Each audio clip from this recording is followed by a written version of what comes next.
Si le Vietnam avait besoin d'exporter sa main-d'œuvre, la Calédonie, elle, manquait de bras. À partir de 1895, les volontaires du Tonkin, engagés à Haiphong, affluent sur le territoire. Leur nombre va culminer à 6400 à la fin des années 20, puis décroître et se stabiliser aux alentours de 3300 à partir de 1939, quand la Seconde Guerre mondiale rompt les communications entre les deux colonies. Les Tchadang croyaient venir au Tan Te Gioy, le Nouveau Monde, pour eux l'île de l'espoir. La réalité fut que leurs pieds engagés l'étaient dans les fers d'un esclavage qui, pour être volontaire, n'en était pas moins dur.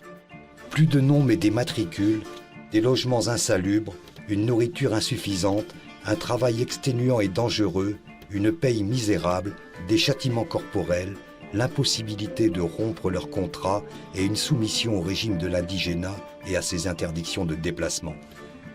Bien des tombes oubliées témoignent de cette misère dans les cimetières de brousse. La plupart des Tchadang furent employés sur les mines de chrome ou de nickel.